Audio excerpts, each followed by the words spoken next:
Y estamos hoy, 13 de octubre del año 2021, y estamos en nuestro último taller, ¿no? Particularmente hablando sobre investigación en educación inclusiva, en educación superior, de este ciclo de diálogos críticos sobre educación superior inclusiva, organizado desde la Vicerrectoría de Investigación y Desarrollo de la Universidad de Chile, con también el apoyo del Ministerio de Educación del Gobierno de Chile, y a su vez contando con el equipo que aquí organiza, que es la Mesa Local de Discapacidad de la Facultad de Medicina y del Núcleo de Desarrollo Inclusivo también de la Universidad de Chile.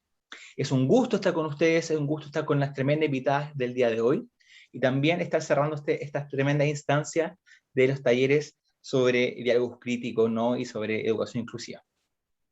Entonces, para partir, voy a destacar acá a nuestras invitadas para que las puedan conocer. Un segundo, aquí está Sardel, ya está destacada. Está Alfonsina también, que le estoy sumando ahora. Y también está Berta. Hola, ¿cómo están? ¿Cómo están? Hola, hola, ¿qué tal a todos, colegas? Alfonsina, Berta. Un gusto, muchas gracias por la invitación. Muchas gracias. Gracias por la invitación, mucho gusto.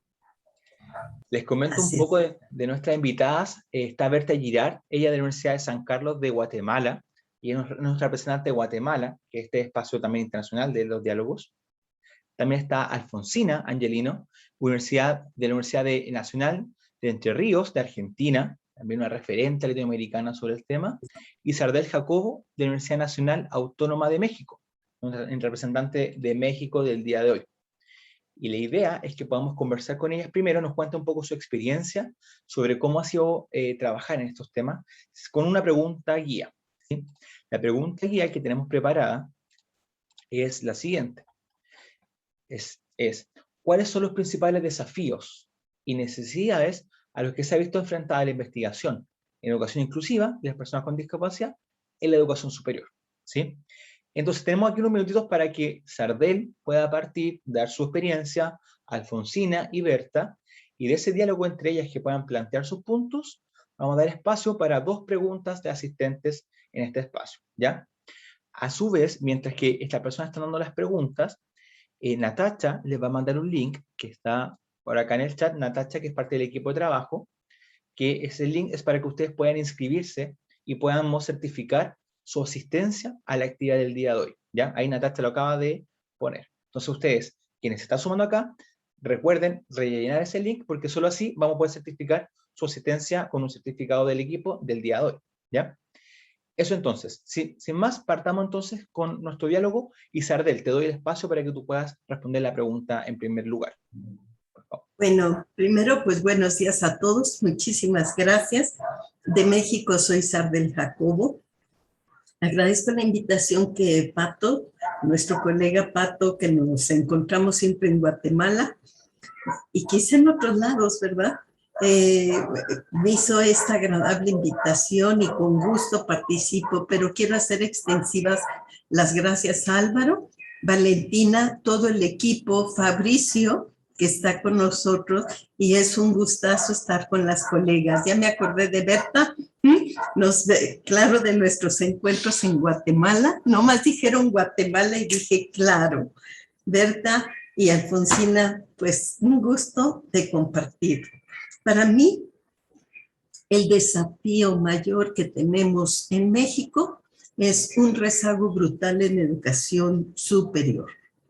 No quiere decir que no haya, no haya, sino que son esfuerzos muy, muy aislados, y no ha habido una política, diríamos, rectora, que no quiere decir que todos hagamos lo mismo, pero por lo menos no se ha definido una política de transformación cultural hasta recientemente, que el subsecretario de Educación Superior firmemente hizo un cambio en la Ley General de Educación en la Ley de Educación Superior. Creo que a nivel de política pública en general, un gran desafío por el rezago que tenemos. A nivel locales, la dificultad mayor de cómo, el desafío mayor es cómo potenciar encuentros con los estudiantes con discapacidad. Esa es la mayor dificultad porque la gente está bañada de los imaginarios, de los pobrecitos, no sé no sé qué hacer con ellos, no me enseñaron, no tengo instrumento. Impide el encuentro humano.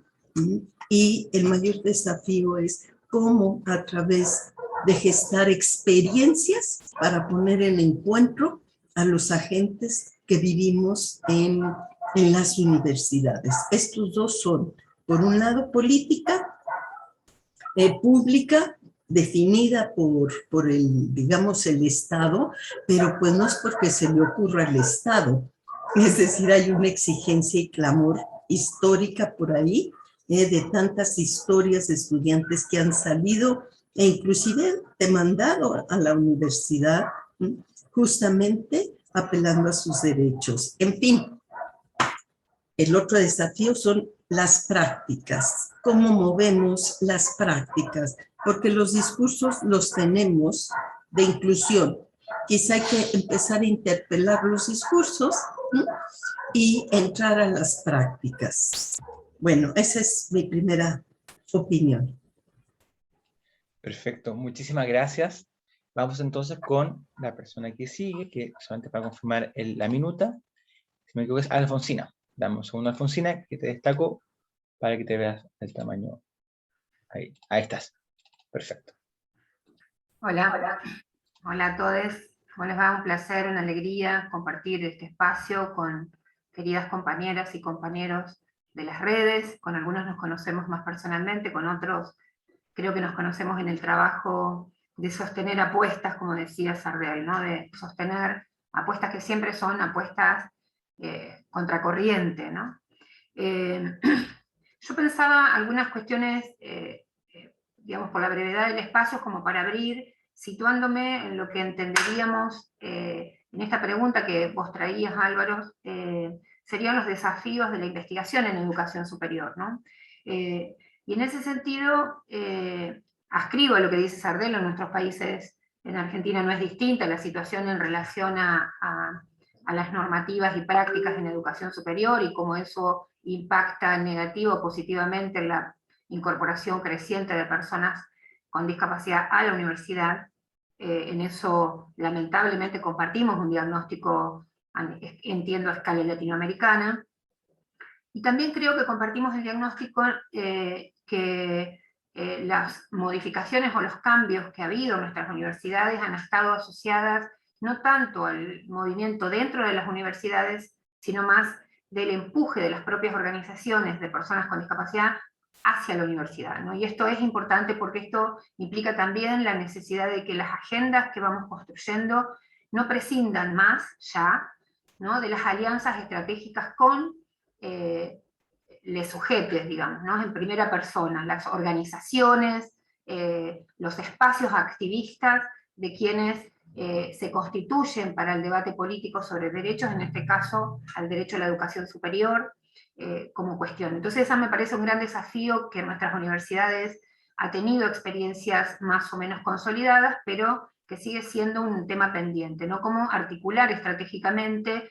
el dentro-fuera de la universidad para que no sea la propia universidad la que lidere o se constituya como el único actor para construir agendas tanto de política como de prácticas como de investigación. Eso me parece central.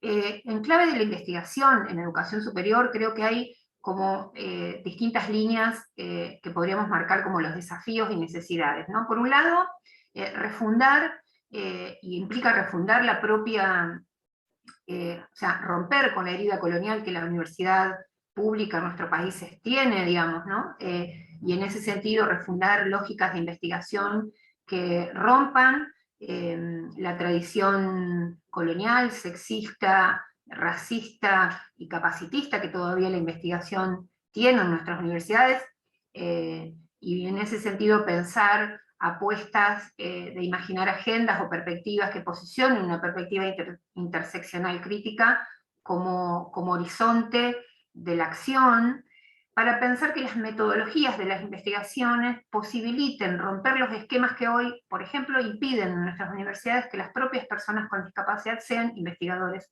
o investigadoras, ¿no? Porque si no seguimos sosteniendo investigaciones sobre personas con discapacidad y no con personas con discapacidad, ¿no? Como romper en la lógica del pensamiento situado, ¿no? La perspectiva del punto de vista, la incorporación como investigadoras o investigadores a quienes son protagonistas también en nuestras universidades de esas experiencias, para que no seamos quienes hacemos investigación desde este lugar, ¿no? Marcados por el dispositivo de discapacidad, quienes hablemos por, ¿no? Cómo romper la lógica otra vez de la representación y hablar sobre las personas con discapacidad, sino poder hablar con las personas con discapacidad, y en ese sentido ir incorporando estrategias y rompiendo las lógicas normativas que hoy lo impiden. En nuestro caso particular en Argentina, esta apuesta enorme de pensar la investigación nos llevó a una experiencia que está en tránsito todavía, ya desde el 2015, que es la investigación colaborativa de 3 universidades públicas con organizaciones de personas sordas en una investigación colaborativa que se llama Caleidoscopios del Reconocimiento, Historias de la Comunidad Sorda en Clave Cartográfica, que reúne un grupo de investigación de 31 personas, de las cuales 20 son personas sordas, que no tenían formación en investigación y que parte del trabajo del proyecto fue formar investigadores e investigadoras. Entonces, esta experiencia para nosotros fue muy rica, sí, lo sigue siendo, porque desafía a la propia universidad en pensar sus modos de constituir escenas de producción de conocimiento sobre las experiencias de inclusión o de trayectoria en la universidad de personas con discapacidad, muchas veces prescindiendo, ¿no?, de ese protagonismo, o sumando a las personas con discapacidad solo como testimonio, ¿no?, y no como parte sustantiva de la construcción del saber y del conocimiento. Entonces, me parece que el empuje tiene que ver con esta doble vía, ¿no? Por un lado, reconstruir las alianzas estratégicas entre grupos de investigadores y los movimientos sociales y políticos de personas con discapacidad, y la segunda cuestión, cómo romper las lógicas capacitistas, racistas, coloniales y sexistas de nuestras universidades que se incorporan a las lógicas de producción de conocimiento, para romper esos esquemas y pensar modos en que la investigación no sea otro modo más de opresión, de representación y de hablar por, sino hablar con, ¿no? Bueno, este es un gran desafío. Hay algunas experiencias en Argentina sumamente interesantes, no solamente en la universidad en la que yo trabajo, así que bueno, dejo esto planteado como una posibilidad también para abrir el debate. Muchas gracias. Muchísimas gracias, Alfonsina. Vamos ahora el espacio a Berta para ir profundizando varios de los temas que ustedes han planteado. Gracias, buen día. Me quiero presentar, Berta Girard, soy coordinadora de las carreras técnicas de la Escuela de Ciencias Psicológicas y también soy directora de la Escuela de Fisioterapia de la Universidad de San Carlos. Entonces, desde mi puesto funcional dentro de la universidad, pues he estado muy de cerca con personas con discapacidad que han logrado ingresar a las aulas, y cómo hacer investigación y cómo llevar el seguimiento y la secuencia de todo lo que está sucediendo con ellas. Como decía Alfonsina, cómo levantar programas de investigación desde las mismas personas con discapacidad. En Guatemala sí tenemos una ventaja, que existe la política de atención a las personas, a los estudiantes con discapacidad dentro de la Universidad de San Carlos. Entonces existe el apoyo de ingreso, existen oficinas donde se le da atención a las personas con discapacidad. Se han hecho también talleres para dar a conocer la política y tratar de darle formación al profesor, pero no todos tienen esa disposición de atender el tema de discapacidad. Ahí es donde viene nuestro reto, Y existe también dentro de la Escuela de Ciencias Psicológicas la maestría de atención para las personas con discapacidad. Y desde ahí se han generado varios trabajos de investigación, pero no es generalizado a toda la universidad, sino que se centra en la Escuela de Ciencias Psicológicas, donde se ha trabajado el tema y es donde se le da bastante importancia, pero desde ahí nos toca generar esa temática hacia los demás, donde le den realmente la importancia que se necesita. Bien, entonces tenemos dentro de los desafíos es que más profesores se involucren dentro del tema de discapacidad y de investigación. No a todos les gusta escribir, es otra cosa que pasa en nuestros países. No se registra lo que se está dando. Es interesante lo que hace Alfonsina en Argentina, donde se está pensando realizar investigación con las personas con discapacidad. Aquí hay en CONADI, que es una organización que ve por las políticas en Guatemala, dice nada con nosotros sin nosotros, y es parte de lo que debemos de retomar también en la investigación, porque no es lo mismo verlo desde fuera, qué es lo que estoy investigando, a levantar datos desde lo que ellos sienten, lo que están viviendo y cómo plasmar esas sensaciones, lo que ellos realmente están viviendo en un trabajo de investigación. Así que esos serían nuestros desafíos, la falta de escribir, la cultura de plasmar en papel lo que estamos viviendo, el acompañamiento de personas con discapacidad dentro de los programas de investigación y pues y la fortaleza que tenemos, que sí tenemos una política ya establecida y que cada vez se está abriendo un poquito más para el trabajo de investigación. Bien, con eso me quedaría. Perfecto, Berta, muchísimas gracias. Para también darle un paso también al diálogo, ¿no? Que esto no sea como tan mecánico. También la idea es que ahora podamos dar la instancia a que cada una de las personas que expuso pueda hacer un comentario, ¿no? De lo que vio la otra, o si quedó alguna idea dando vuelta. Ahí queda el micrófono abierto, quien quiera tomarlo.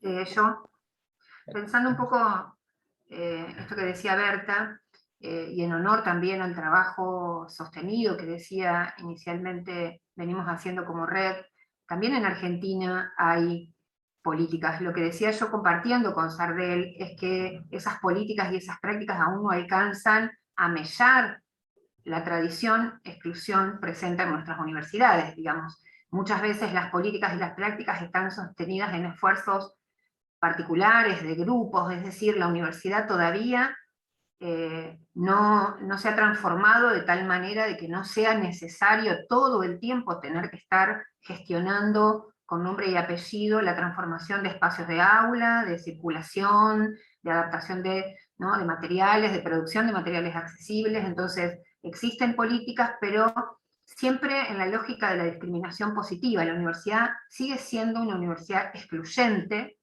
digamos, resistente a pensarse como un espacio en el cual se ejercita un derecho que es el derecho a la educación superior. Nuestro país tiene, digamos, ratificado, digamos, en 2015, ¿no? La gratuidad de la enseñanza superior y a su vez la ratificación de la educación superior como derecho humano, y esto debería tener efectos en las políticas, en las prácticas y en los presupuestos, y sin embargo, esto todavía no sucede transversalmente, digamos, o integralmente, sino siempre atado a esto que decimos, ¿no? Es el empuje de las propias personas, el empuje de las comisiones de accesibilidad, de las redes, de las áreas, pero la universidad sigue siendo una gran usina de producción de barreras, ¿no? Removida una, produce una nueva, digamos, y esto es una batalla cotidiana, que creo que es el gran desafío, ¿no? Transformar,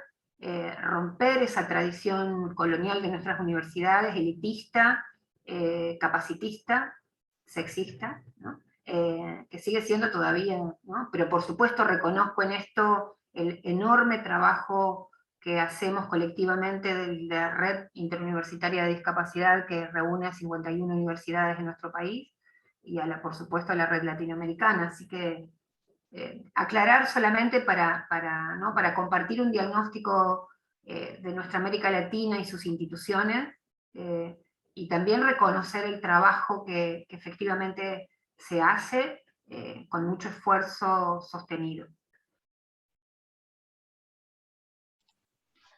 No sé si hay Sardel, solamente Sardel, por mientras que tú lo planteas, sigan con usted con la idea, las personas que están aquí de público también pueden hacer sus preguntas, pueden poner el chat, hacer su pregunta y yo la puedo tomar y también, bueno, yo les puedo dar también espacio para desarrollarla, pero prefiero que pongan la pregunta escrita y yo les doy el espacio para que puedan reforzar después, ¿ya? Así que Sardel, sigamos nomás. Claro, que sea más diálogo con todos y entre todos, ¿no? Muy bien. Nosotros de pretexto diríamos para que la gente también exprese desde sus experiencias. Bueno, claro que suscribo y claro que en México les decía yo que no hay esa política, pero eso no quiere decir que hay un mosaico muy valioso. Yo llamo las pepitas de oro que tenemos, que son las experiencias, esas lejanas, anónimas, que nadie da cuenta, pero que localmente, claro que tienen una afectación.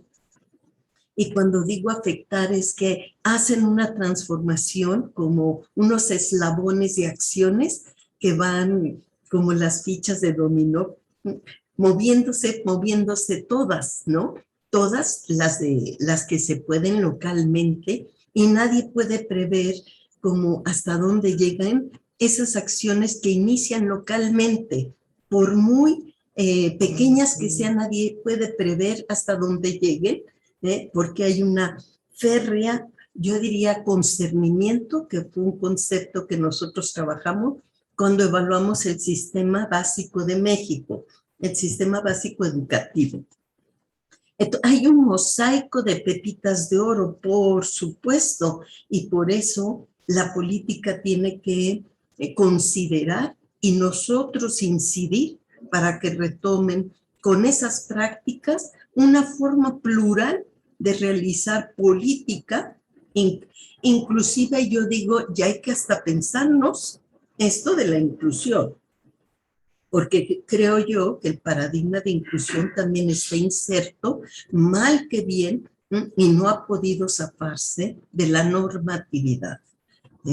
Es decir, la educación superior, por lo menos latina, tiene radicalmente un principio de ser pensamiento crítico.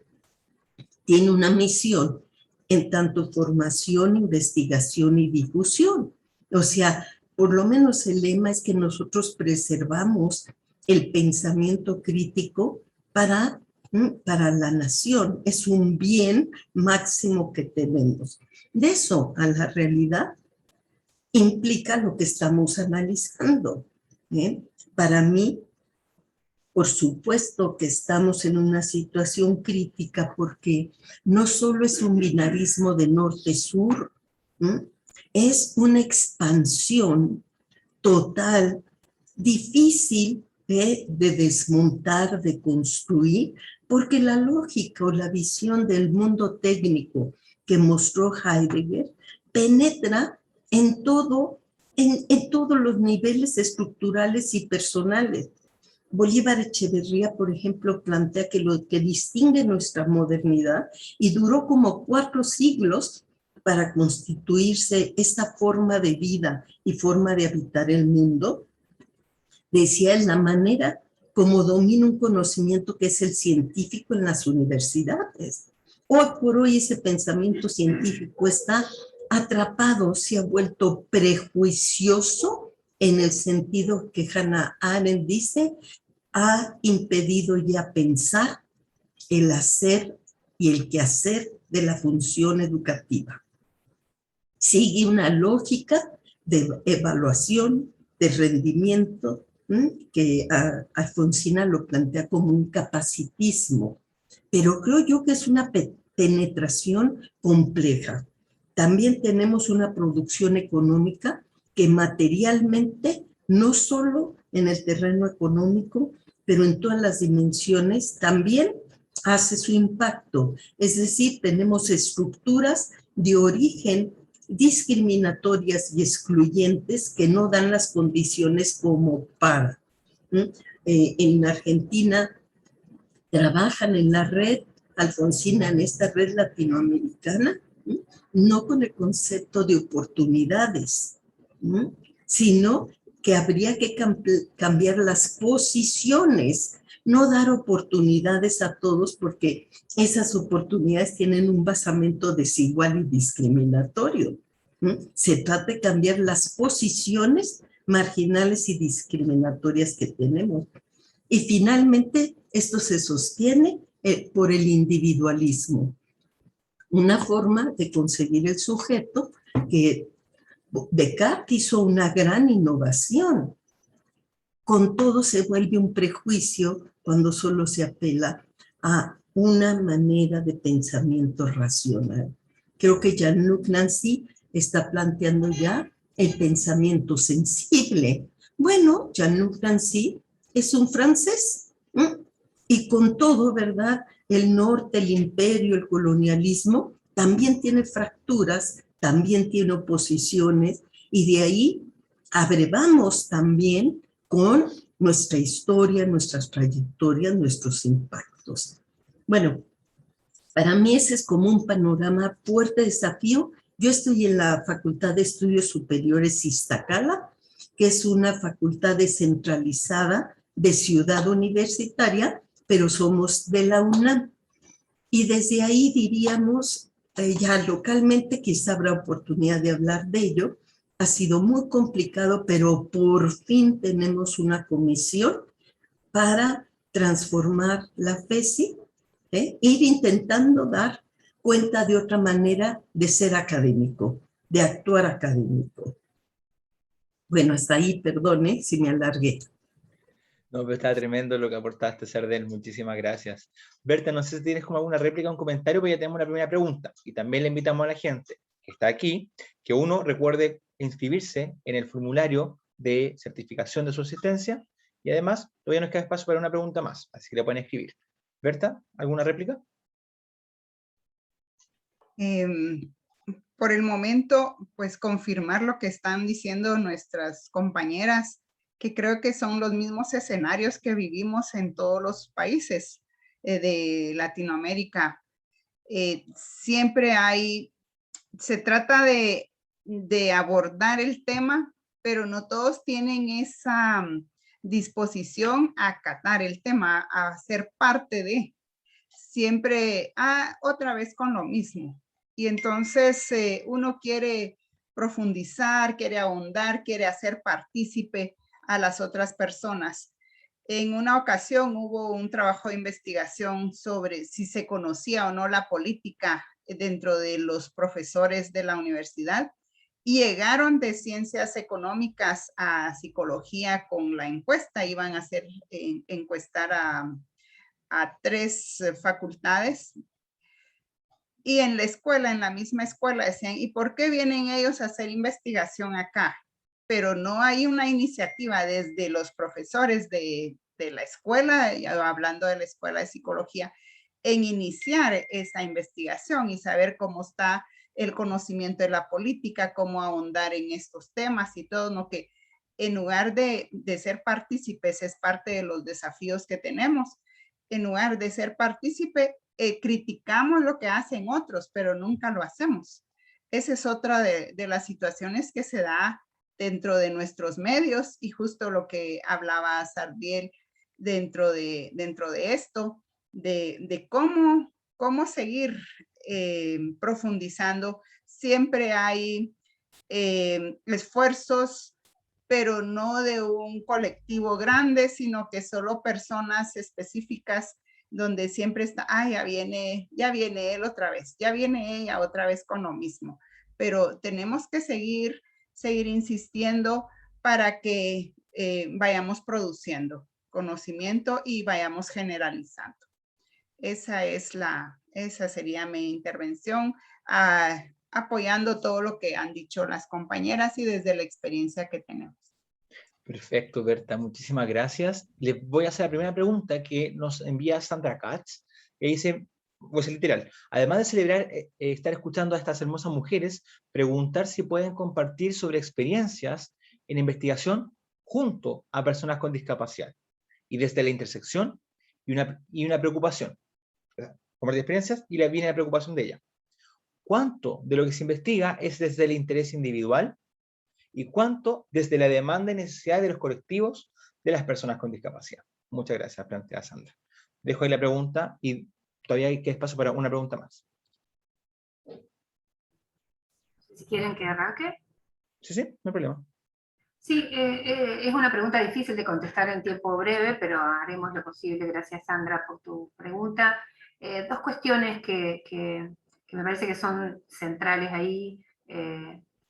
Creo que es un desafío todavía el poder plantear agendas de investigación que involucren la demanda, ¿no?, de los colectivos y espacios activistas. Si bien hay experiencias, como decíamos, sigue siendo todavía, pero, y esto quiero aclararlo, por lo menos en nuestros países, es un desafío en una agenda que no es solo el problema de la agenda de la investigación en discapacidad, sino que las agendas de investigación siguen estando más atadas a las lógicas administrativo-políticas de agenda de política pública en una direccionalidad que muchas veces desconoce las demandas de colectivos. Entonces, las personas con discapacidad, sus organizaciones, son un actor que todavía no tiene una palabra autorizada en la demanda hacia nuestras universidades como otros colectivos, ¿no? O sea, no es una cuestión exclusiva, sino que, como decía, la universidad sigue siendo resistente a pensarse como actor en una situación de pares con las organizaciones. Por eso yo insisto en esto de la herida colonial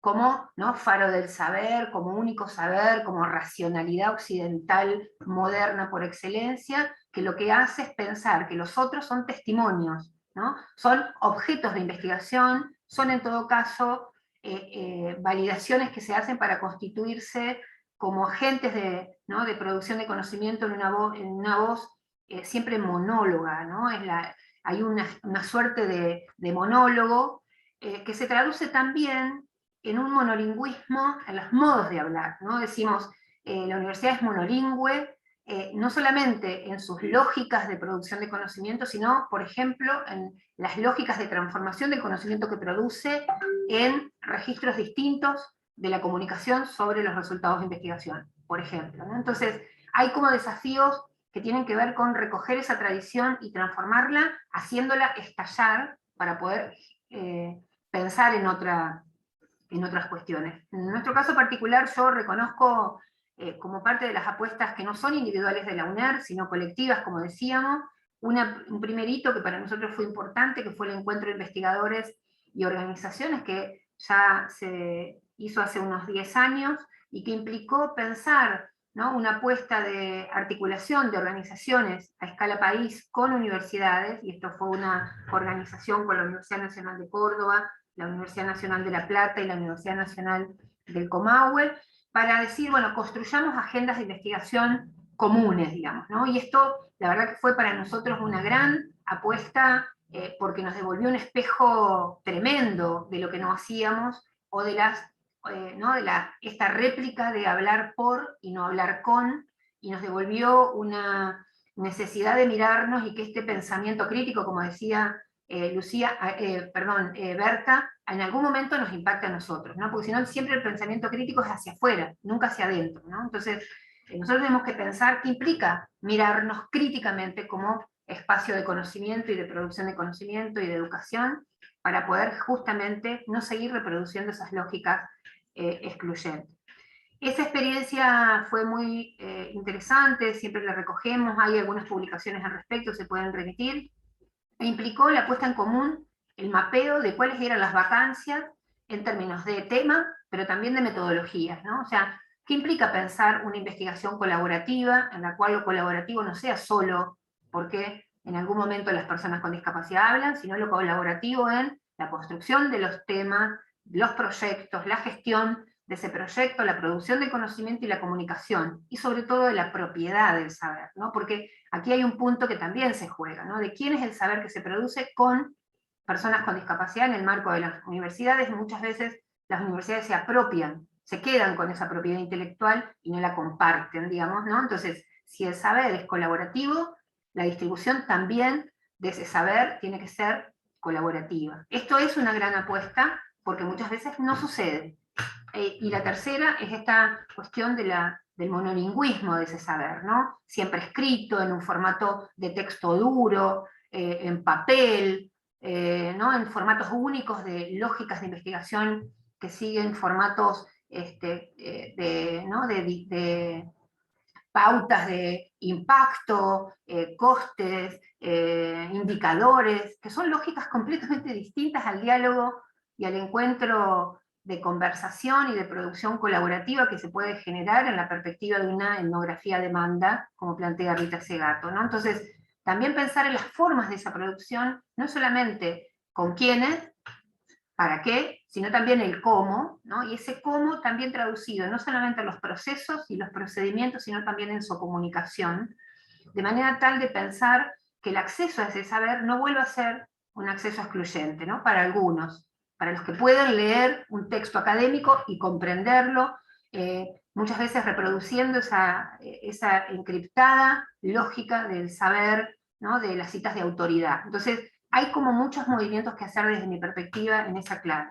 Cuando nosotros trabajamos la investigación colaborativa que yo comenzaba, que arrancó en el 2015, es decir, tiene ya 7 años de trabajo, 6 años de trabajo y va por sus 2 años más, implicó renegociar con la comunidad sorda, que es partícipe demandante de la, y esto es una respuesta a lo que dice Sandra, ¿no? O sea, en ese caso coincidió con la puesta en marcha de la línea de investigación en el sistema universitario argentino, que fue lo que se llamó proyectos de innovación, y que implica que, proyectos de tecnología social, que implicó que la demanda de investigación, el eje de la investigación y el tema, sea una demanda concreta, efectiva, ¿no?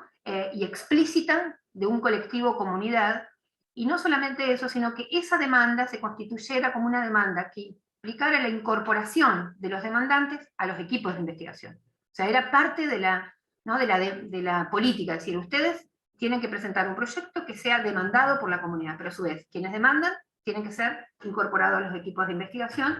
Entonces cambió un poco la lógica, y la verdad que ha sido una experiencia enorme. Para nosotros implicó además que todo, absolutamente todo, sea en 2 lenguas, en lengua de señas argentina y en español escrito, ¿no? Porque compartimos estos 30 investigadores e investigadoras 2 lenguas, entonces el diálogo todo el tiempo es en 2 lenguas, y así también son los informes, ¿no? Los resultados, el material de informe final que se produjo, es una plataforma interactiva en 2 lenguas.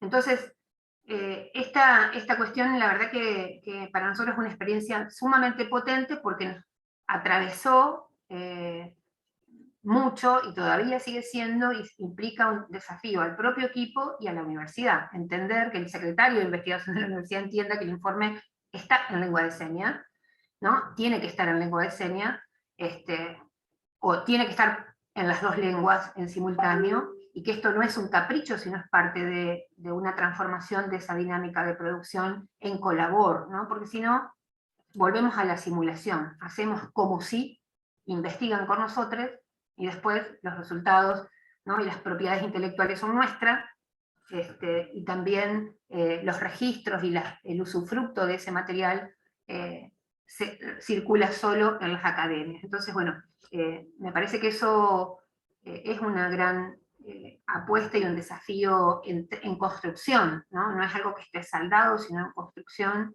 que intenta ir a los fundamentos de las lógicas estructurales, esta que decía Sardel, ¿no? Porque si no, siempre nos quedamos en una capa epidérmica, ¿no? Bueno, hay que ir a transformar estructuralmente las lógicas, digamos, de nuestras universidades en este caso, para poder efectivamente habitar otros espacios en función de esto que decimos, ¿no? De pensar desde lógicas no excluyentes. Súper buen punto, tremenda como siempre, Alfonsina, y dentro de eso, dos cosas, ¿no? Luis Vera menciona, dice, bueno, tenemos tanto que aprender de Chile en lo que se hace en Argentina y otros países, y yo creo que eso es muy interesante y la riqueza de estos espacios que tenemos de encuentro. Tal vez, evidentemente, pues no vernos en persona podría, o poder estar interactuando en persona puede ser mucho más cercano, pero también tenemos una nueva herramienta, ¿no? Estas herramientas digitales, para poder mantener estas redes vivas y poder como sostener este trabajo que es tan importante lo que usted dice. Y sobre eso mismo que decía Luis, Luis es una pregunta, pero creo que se conversó harto lo que tú dijiste. No sé, Luis, que estás aquí también en el taller, si quieres como o reformular o ajustar tu pregunta a la luz de lo que se dijo, te puedo dar el destacado. Gracias, Álvaro. Bueno, muchas gracias, Alfonsina, Berta, Sardiel también por compartir su experiencia. Yo apuntaba fundamentalmente a lo que se está conversando, claro, de cómo incorporamos en el fondo hacemos una construcción de conocimiento que vaya más allá del paradigma como colonial, capacitista, patriarcal, etcétera, ¿no? Incorporando la experiencia del cuerpo, por ejemplo, la experiencia como con las emociones, la espiritualidad, pensando, por ejemplo, en los pueblos preexistentes a esta colonización occidental en la que todavía están nuestras instituciones, digamos, muy inmersas. Esa era un poco la pregunta, pero creo que igual se ha hablado bastante del tema. Me gustaría saber si es que eso ha sido parte de los objetivos de investigación o si tienen otras proyectos en mente tal vez, o qué les parece esta necesidad de incorporar, por ejemplo, estas visiones de los pueblos preexistentes que todos, sin excepción, incorporaban, digamos, había una dimensión humana que iba mucho más allá de lo cognoscitivo racional que se reivindica en Occidente, pensando en los pueblos del norte, en el pueblo mapuche, en los mayas, los aztecas, todos había una como visión, había una otra visión, una otra epistemología, ¿no? Entonces mi inquietud, digamos, cómo nos vamos acercando un poco a hacer dialogar esa otra epistemología que hasta ahora ha estado por debajo, digamos, con suerte, si es que ha estado, porque muchas veces no existe, y cómo la ponemos a la par, a dialogar, nos ponemos más bien a la par a dialogar con esa otra epistemología originaria, digamos. Gracias por el espacio, Álvaro. Gracias, Luis. Dejo aquí la palabra para que después, una vez que cerramos estos comentarios, vamos a hacer grupos pequeños para que también podamos profundizar algunas de estas reflexiones un poco más cercanas. No sé quién lo quiere plantear. Bien, si quiere comento algo con respecto a esto de las emociones, la intuición, el espacio, qué es lo que sienten las personas de los pueblos originarios. Yo tengo estudiantes en ejercicio técnico profesional supervisado dentro de la República a nivel fisioterapia. Entonces, en sus trabajos de investigación siempre se consulta o se hace de cómo está el medio, qué es lo que ellos sienten, qué dicen las personas que están consultando. Principalmente padres de familia con sus niños todavía mantienen esos paradigmas de que he sido castigado, mi niño nació así, en fin, porque es un castigo de Dios, todavía se mantienen esos paradigmas y eso se registra dentro de los trabajos de investigación de los jóvenes a la hora de presentar su informe final. No se ha tomado precisamente esos puntos como punto de investigación, pero sí se está registrando lo que ellos están rescatando desde la población en donde están haciendo su práctica. Principalmente padres de familia con niños con discapacidad que, ¿verdad? Ellos se sienten que han sido castigados. Se está tratando de transformar esa idea, todavía existe dentro de los pueblos, dentro de la cultura de los pueblos originarios. Y pues esa sería mi aporte dentro de si se toma o no se toma en cuenta. Sí lo estamos tratando de hacer, pero no hay una investigación específica para ver eso de la emoción, la intuición o qué es lo que ellos están solicitando. Es una es un desafío todavía de profundizar y de cambiar la idea de que no es un problema de castigo o que están pagando algo en esta vida. Gracias. Gracias, Berta. ¿Sardel? ¿Se puede algunos Sí. planteamientos o reflexiones que quiero hacer? Con relación a la pregunta de Sandra Katz que originó todo esto, ¿no? ¿Qué se hace con, no? La investigación desde con. Bueno, yo puedo decir que yo no entré por investigación. Muy brevemente, yo quiero decirles que yo nunca entré en contacto de inicio con discapacidad. Lo primero que me encontré fue recién entrando a la Facultad de Estudios Superiores en el cuarto año. Eran 2 semestres y nosotros íbamos a las prácticas, es decir, en Iztacala se dio el primer currículum de formación en psicología, donde los alumnos, la mitad de la carrera era como un trabajo conceptual y la otra mitad ejercíamos prácticas en diferentes ámbitos. A mí me gustaba mucho estar en las prácticas sociales. Desde ahí, sin siquiera tener ninguna experiencia, cuando ya estoy dando clases en cuarto semestre, en cuarto año, primer semestre, uno de mis alumnos es ciego. Al final de la clase, yo me le acerco y le dije, tú me dirás, Alfredo, lo que yo tengo que hacer, tú nada más, por favor, indícame. Y Alfredo me dijo, les quiero decir que la FES, donde yo entré, era una universidad muy abierta, muy de vanguardia, y teníamos relaciones muy horizontales, profes y alumnos. Entonces yo me le acerco muy familiarmente a Alfredo y le digo, pues tú me dirás qué haga. Me dijo, tú no tienes que hacer nada, Sardel, me dijo. Lo único que te voy a pedir es que no me confundas. Soy ciego, pero no pendejo. En México, pendejo es una gran ofensa, porque es como medio pendejo, no sirves para nada, eres un tonto, etc., etc., que es lo que engloba discapacidad o retardo en aquellos tiempos, retardo en el desarrollo. Eso a mí me dejó una marca, porque eso de no me confundas con pendejo, solo soy ciego. Empezamos a trabajar con el grupo y en las prácticas, y yo diríamos que ahí hice un encuentro con la ceguera a través de Alfredo. Entonces yo ahí me di cuenta que la ceguera no tenía que ver con discapacidad.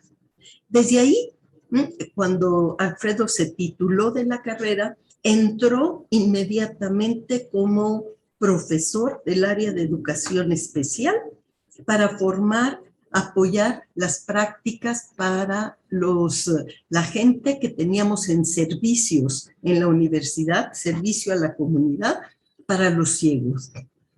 Alfredo instauró en los años 90 un programa para ciegos, empleo de bastón, pues todo lo que había sido parte de su experiencia. Convivir con Alfredo, estar en el encuentro con él, nunca posibilitó que yo hubiera discapacidad. Yo veía que yo no sabía nada de ceguera y que él era el que me iba instruyendo cómo se movía, es decir, el manejo del espacio, cómo se representaba Alfredo el espacio, no tenía ni idea hasta que me lo encontré y caminaba con él, ¿no? Y así para mí fue un gran hallazgo, un gran descubrimiento, entrar en una relación que cuando me pasé de la práctica social a la práctica en educación especial, pues ya estaba Alfredo, pero nosotros recibimos niños o alumnos con discapacidad en las prácticas, en un centro que tenemos como parte de la formación práctica. Y ahí, pues sí me encontré con otras diferencias.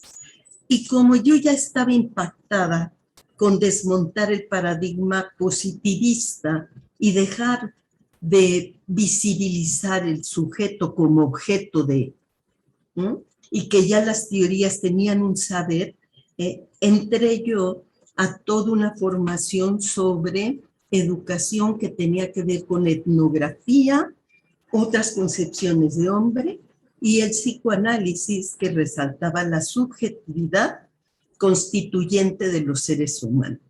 Eso transformó mi práctica con los estudiantes y tampoco sabíamos qué hacer. En aquella época, el psicoanálisis, me acuerdo que el director de la carrera era conductista y se burlaba de mí diciendo que cómo era posible que yo quisiera introducir el psicoanálisis y ni siquiera podían pensar, los niños con discapacidad intelectual. Pues era la época que es discapacidad intelectual, que no tiene todo un sistema simbólico, que hoy sigue planteándose. En fin, diría yo, a través de mi trayectoria que he hecho diferentes encuentros como docente, que me hizo intentar otro tipo de prácticas, y ahí generamos diplomados, especialidades para abordar la discapacidad que no era discapacidad. Tuvimos la mirada social y la mirada de la subjetividad desde los 90. Y después entré a investigación y ahí es otro encuentro, cómo hacer en Iztacala una transformación, pero también en la investigación. Y lo primero que gestamos con Alfredo fue un proyecto en donde, bueno, ahí derivamos una red, y esa red es de investigadores y participantes, porque no considerábamos desde los 90, fines de los 90, 2000 que la gestamos, que no considerábamos que nosotros éramos quienes, sino que teníamos que estar en relación con, por eso era participantes. Y bueno, de ahí han derivado proyectos, pero destaco eso, los encuentros y cómo uno se afecta en esos encuentros, pero que no basta con decir que ellos hablen y decir, te impactan y dicen, así es la neta. Pues no, porque creo yo que la investigación tiene tarea de la reflexión. No basta solo dar la voz, ni que uno diga según el autor tal, no basta. Uno tiene que ejercer un pensamiento reflexivo sobre todo ello. Y bueno, suscribo todo lo que dice Alfonsina y Berta. Efectivamente es una tarea múltiple y la investigación es una cosa seria, pero la docencia también, y no se diga la difusión. Absolutamente. Creo que los diálogos que hemos tenido han sido como súper provechosos, y además nos ha permitido como abrir un poco también como las perspectivas que uno puede tener, ¿no? A veces como la estructura institucional genera esto, ¿no? De que el producto tiene este formato y al final uno está como luchando contra el formato más que como por el contenido, ¿no? Y como por la lucha que está detrás. Y esa discusión sobre si es coherente con la demanda o no queda mucho más lejos en pos de cumplir con el formato que me están exigiendo que debo lograr, ¿no? Para eso hay facilitadores y barreras para hacer esta investigación. Y por eso hemos pensado hacer estos pequeños grupos, donde ya los tengo conformados, donde Sardel va a estar en uno, Berta en el otro, Alfonsina en el otro, y cada uno y cada una de las participantes que están en este espacio van a poder ahí dialogar. Y en ese espacio la idea es que podamos comentar brevemente, van a tener una pizarra para cada uno escribir sus ideas en torno a facilitadores y barreras que han tenido para hacer investigación en educación inclusiva. Entonces, ¿qué va a pasar? Yo ahora voy a activar un botón y les va a aparecer en la pantalla un botón que dice como se le ha invitado a participar en uno de los grupos, ¿sí? En esos grupos va a estar o Natacha, o Valentina Serrano, o yo. Y en esos espacios yo les vamos a ir indicando cuál es el link que les corresponde y vamos a ir orientando un poco la conversación. Es breve, sé que nos vamos a quedar cortos del tiempo, ¿sí? Pero la idea es que podamos como interactuar y poder conversar algunos elementos generales y además puedan conocer a Alfonsina y Berta, Sardel, que son tremendas y que puedan tener un espacio un poco más cercano, ¿ya? Dentro de la cercanía que nos da Zoom. Entonces voy con el botón ahora. Entonces iniciamos la sesión. Ahí están iniciadas. Y les voy a indicar ahí. Vayan a tener que apretar el OK Y una vez que estén todos ok, partimos. Voy a sacar los destacados.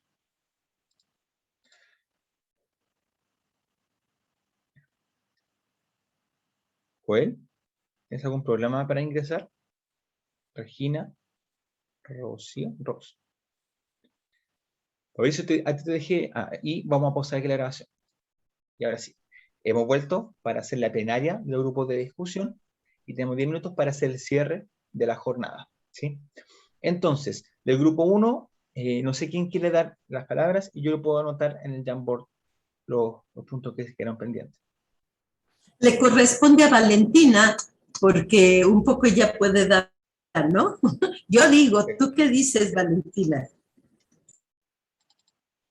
Bueno, Sardelo primero comenzó respondiendo a la pregunta.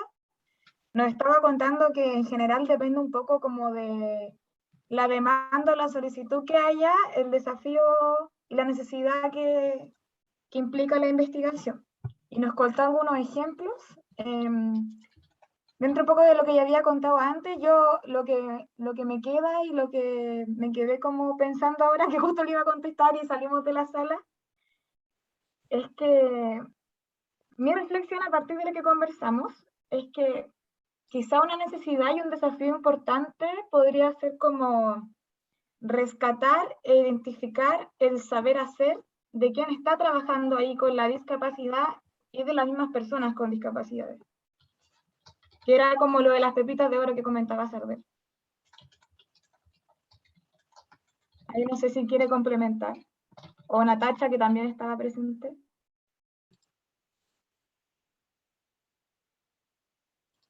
A mí me gustaría mucho que Natasha pues también viera a ver qué resonó, ¿no? Bueno, la verdad es que yo no soy muy experta en el tema, pero sí algo que me quedó dando vueltas fue cuando mencionaste que se construye como una identidad sorda. Porque uno piensa que son casos aislados, pero también es una comunidad, también es un grupo, y que está en todas partes, que necesita ser visibilizado y que ellos mismos participen en su visibilización. Entonces algo, no sé, creo que es como lo que más me dejó dando vuelta en la conversación que tuvimos. Y tienes razón, porque eso fue lo que generó para nosotros, ¿no? En un grupo de seminario que tengo en posgrado, ¿sí? Así lo que hacen, por ejemplo, los autores y que les planteo, a ver, ¿qué les dejó el autor?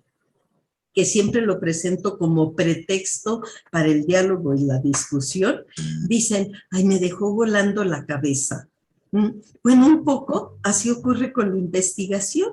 Lo deja uno como volando, como decir, estoy ante algo que es inesperado, que no me posibilitaba. Es decir, uno trabaja supuestamente para dar cuenta de algo, un problema, y ver de qué manera se resuelven y demás.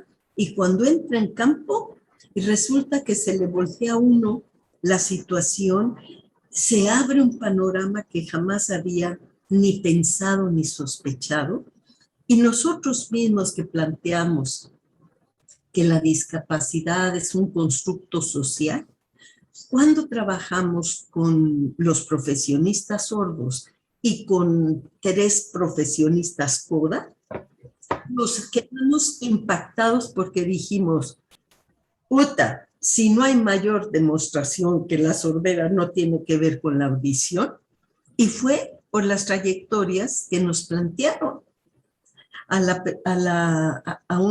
las CODAs cuando les decía, por ejemplo, oye, tú de chiquita, ¿te dabas cuenta que tus papás eran sordos? Y decía, no, yo no sabía que eran sordos. Ah, caray, ¿no? No, y le dije, entonces, ¿cómo sabías? Pues lo que sí me parecía era que se nos quedaban viendo extrañamente en los camiones. En camiones es el transporte público. La gente nos miraba muy raro. Hay una exterioridad que los interpela, que los mira. Entonces, no era que tuviera una sordera, sino qué era para los otros su forma de relacionarse, de presentarse. Esa extrañeza, esa otredad que provoca, ¿no? Y que les refleja a las personas en esa extrañeza, y poco a poco se van a ir dando cuenta que es todo un proceso como de 3 tiempos lógicos subjetivos a mi manera de ver, pero así como dice Natasha, esta investigación de entrevistas, ¿no?, nos dejó voladas y pudimos trabajar entonces los procesos complejos de constitución de identidad, y por supuesto no tiene que ver con la audición, o bien no es un órgano lo que afecta, sino el significado que en una cultura se le da a eso. Y las culturas han mostrado diferentes significados a la diferencia. Y de acuerdo a la ciencia, la salud y las teorías de desarrollo y pedagogía, tenemos normal y anormal. Y anormal con deficiencias que implican faltas, disfunción, bla, bla, bla, bla, bla. Lo que declara la misma convención. Personas con discapacidad son, y las refieren y definen, en falta. Perfecto, Sardel, muchísimas gracias, grupo 1, y vamos con el grupo 2. Valentina, tú estás en ese grupo, no sé si alguien más de tu grupo quiere comentar algo. Sí. Bueno, en nuestro grupo salieron como 2 grandes puntos con respecto a las barreras y necesidades, y tiene que ver con que como desafío se debe conocer y debe estar la participación de todos los actores intervinientes en la trayectoria de este proceso. Y el otro desafío es conocer el destino de las investigaciones, es decir, como quiénes son las personas que van a leer estas investigaciones que se están realizando, qué se va a llevar a cabo con eso. Eso principalmente, no sé si ahí quieren intervenir más las personas que estaban en mi grupo, que desarrollaron los puntos.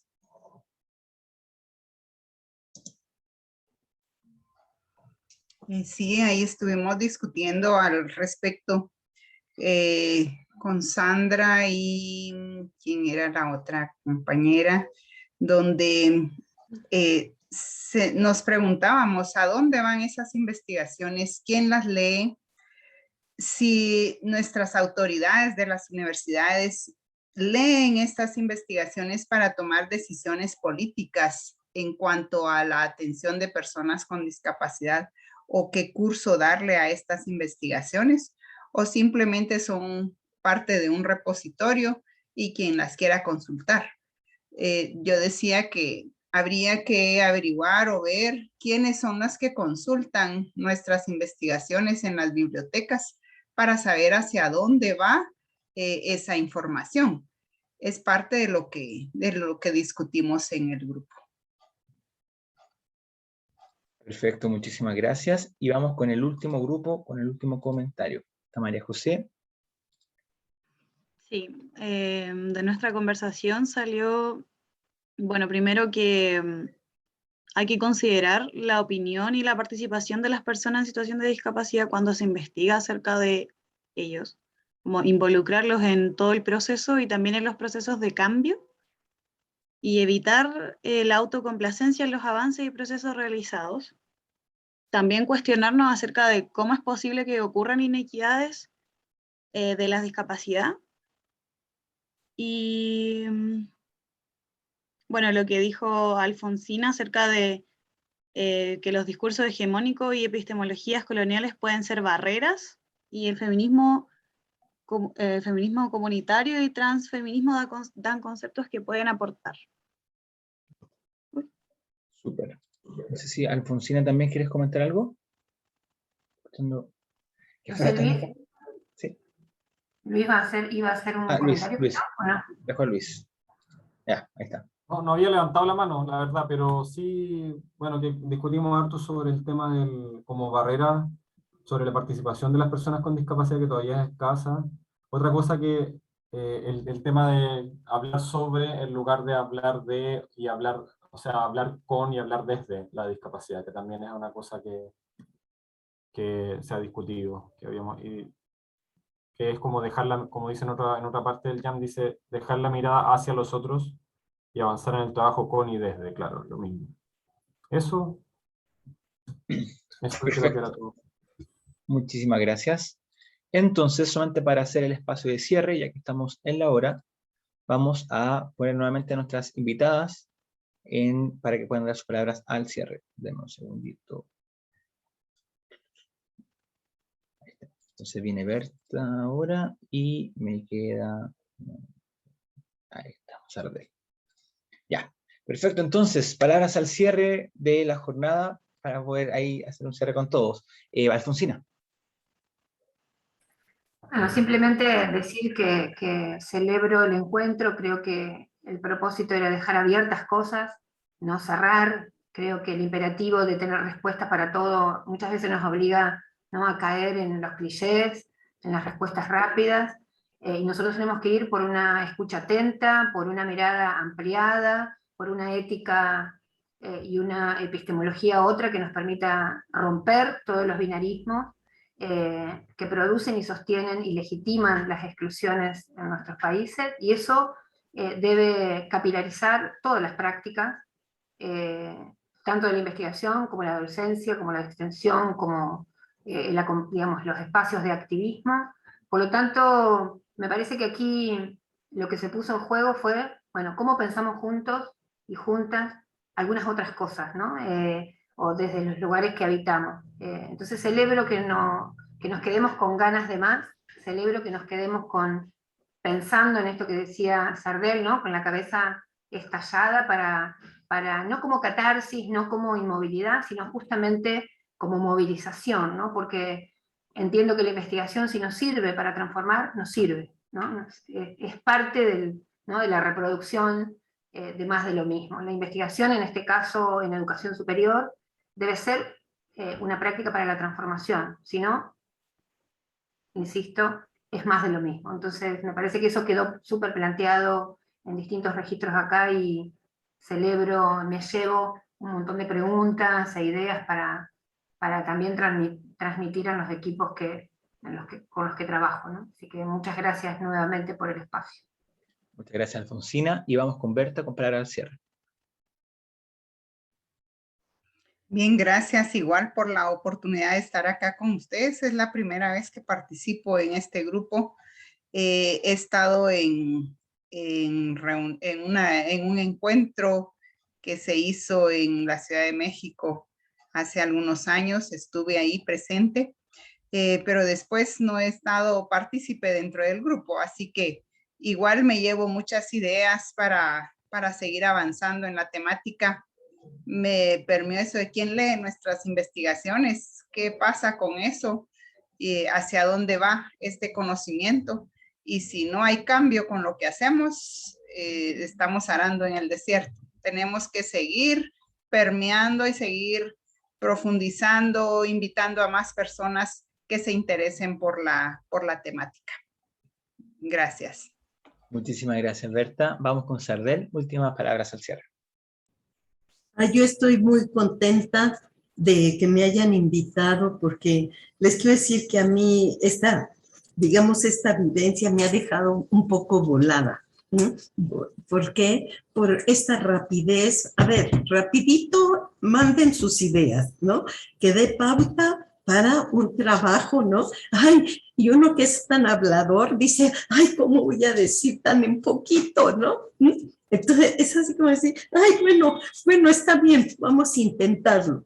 Pero además me dejan volada porque me encanta ver, y aquí aplico el concernimiento de los organizadores, que yo veo una preocupación por enlazar y hacer esto realmente un diálogo. Entonces, que nos hayan, como decimos también cuando damos clase en licenciatura, que mandamos a los alumnos a salas y luego ¡pum!, los traemos, se ríen porque dicen que abducimos, que somos marcianos que los abducimos. Entonces, esta experiencia de te meten a un diálogo y ahora ándale con la pizarra. Entonces, esta creación también me ha dejado volada, porque es como intentar poner en verdadero diálogo, y no pregunten y ahí van las respuestas, sino ahora nos vamos a otro formato. Entonces es muy estimulante.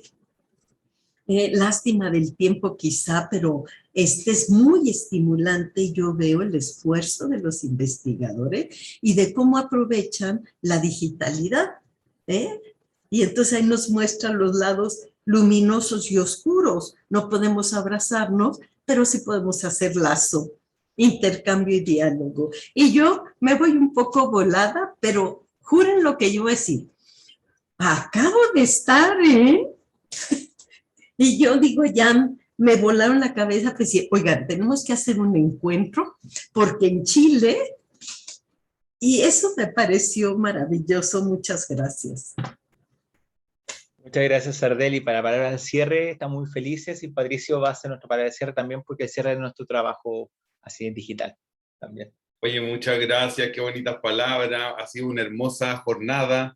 Agradecer de corazón a nuestras invitadas, que ganas de abrazarles, ya nos encontraremos resistiéndonos, ¿cierto?, en este momento apocalíptico, preapocalíptico, posapocalíptico. Seguimos con esperanza, con solidaridad, mirándonos desde el sur en esta Latinoamérica, en un día 13 de octubre, ¿no es cierto?, superado ya un día de colonización, ¿no es cierto?, que se lo hemos resignificado como resistencia indígena, y que nos hace también pensar y volver a la raíz, y aprovechar también esta virtualidad que nos ha abierto esta ventana de poder comunicarnos entre estos países hermanos latinoamericanos. Agradecer a nuestras invitadas y a todas las personas que pasaron por estos ciclos de diálogos, que nos incentiva, que nos vuela la cabeza, como dice Sardel, que nos trae, nos da esperanza y ganas de seguir trabajando, ¿no es cierto?, en esta construcción de transformar, porque seguimos pensando en esa transformación en el momento en el que estamos, acá en el Chile constituyente, estamos repensando nuestras lógicas, así que desde aquí les mandamos un gran abrazo y les agradecemos a todos, todas, todes quienes participaron en este ciclo de diálogo, y nos quedan muchos desafíos y trabajo por delante. Un gran abrazo, gracias a Álvaro, también a todo el equipo, Carolina, Fabricio y todos quienes estuvieron aquí. Un abrazo grande. Chao.